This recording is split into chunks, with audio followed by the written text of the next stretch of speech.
rearranging the geometry of the body is about creating a divine form from an ordinary flesh and bone system that we have. These 114 chakras, if we rearrange them in a certain way, a complete different possibility becomes available around those forms. So in India, such people get referred to as Bhagwan.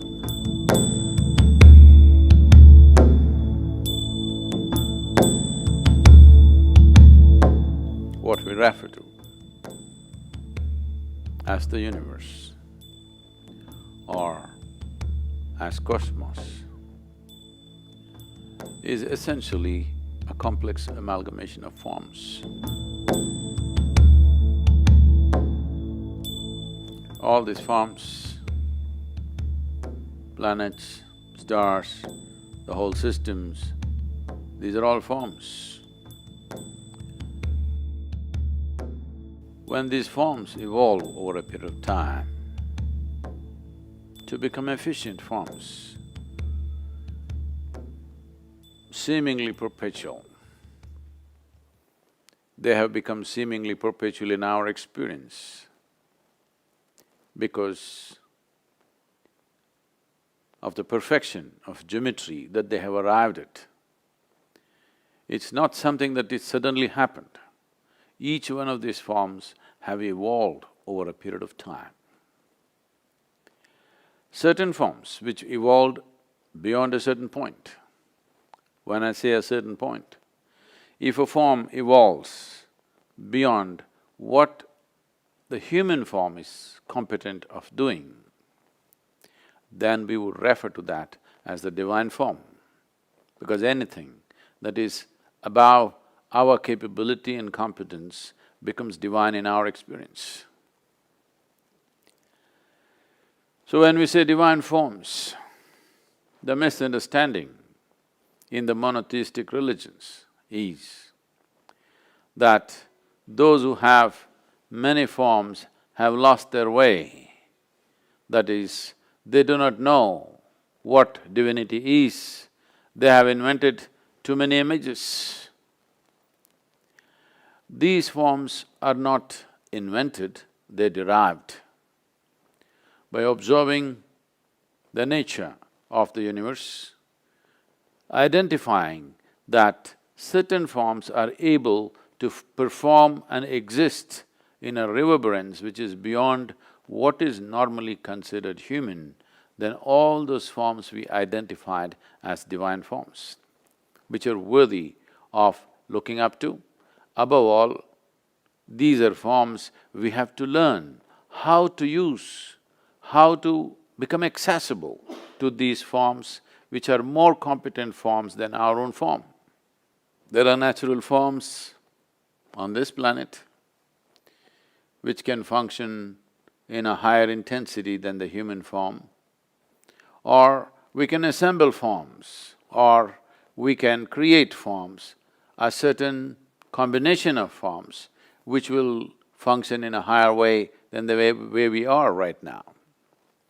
In fact, the whole system of yoga is just about arranging or rearranging your own form. These 114 chakras, which are a certain energy forms by themselves, if we rearrange them in a certain way, the same human being who has just flesh and blood, living within the compulsive nature of that dimension of life, can suddenly be transformed into a higher possibility. It is those people who have transformed themselves or the geometry of their existence to a higher level, either by realization or by understanding or by sheer intensity of energy or emotion. They have transformed themselves into a higher geometric form so that their very presence exudes a completely different dimension of energy, a complete different possibility becomes available around those forms. Then we refer to those forms as divine forms. So in India, such people get referred to as Bhagwan, or there are so many other names which essentially means godlike or divine. The nature of the human body has come with a certain arrangement.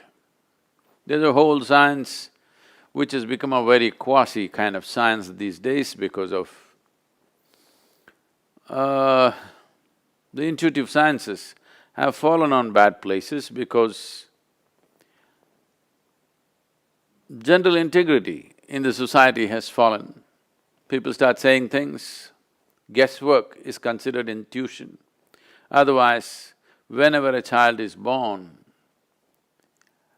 usually in India, they used to call a person who's intuitive, who'd come and observe the geometry of the child's body and would say, this is what is possible in this child's life. Not by looking at the stars, but simply looking at the geometry of the child's body, the energetic geometry of the child's body. Probably most of you have heard about how a certain person predicted Gautama, the Buddha's future. He said he will either become a great emperor or a great saint. So this may, for logical minds, this may look like, oh, this is, come on, this or that. Both sides of the coin, if you say you're bound to be right.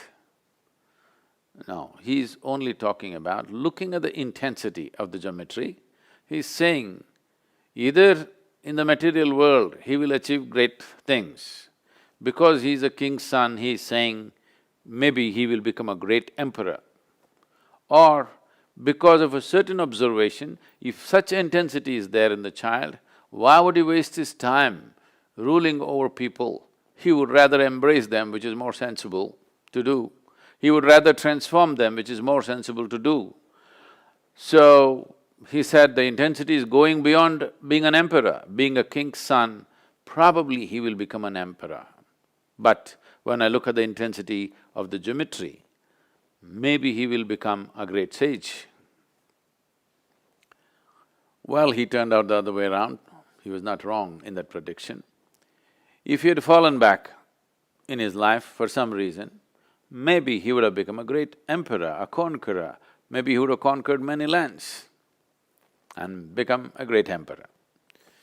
Great emperors did not happen without so much guile, violence and many things which most people wouldn't want to do in their lives. To be a great emperor, you have to do many things that a whole lot of sensible people will not be willing to do.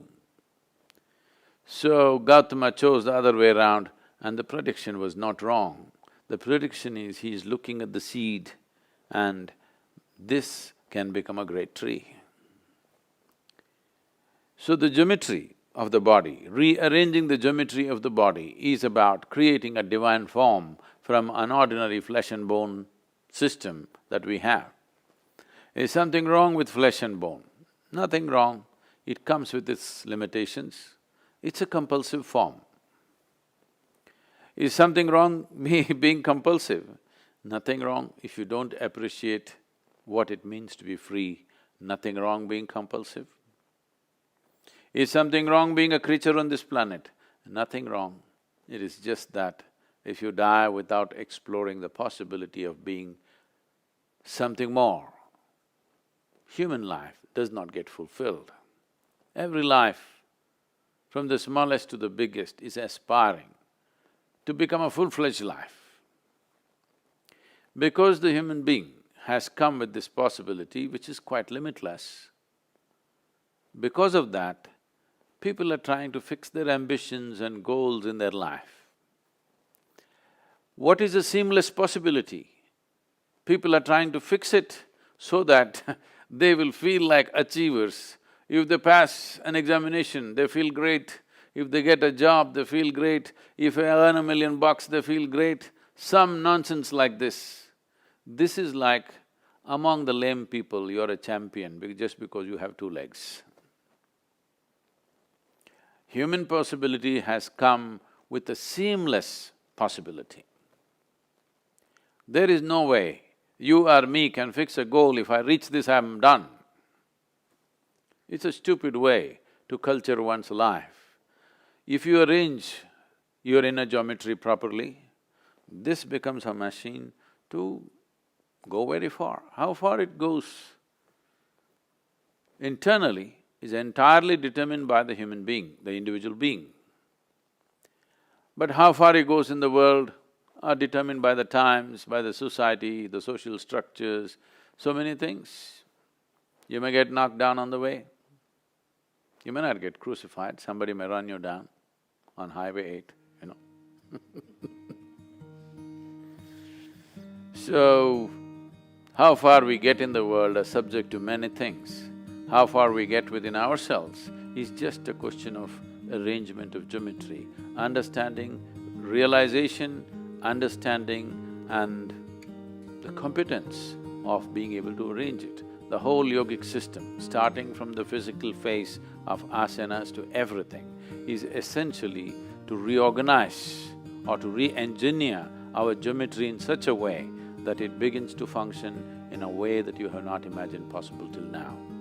To live your life beyond your ambitions. The stupid ambitions have come to you because of a limited society in which you're living. Based on that, if you are a little one step ahead of your neighbor, your ambitions are realized. No, I'm not just thinking about this, I want to be the richest man in United States. It is still among the lame. Among the lame you're a champion, that's all. So, a seamless possibility need not be encapsulated into something silly based on the circumstances in which we are living right now.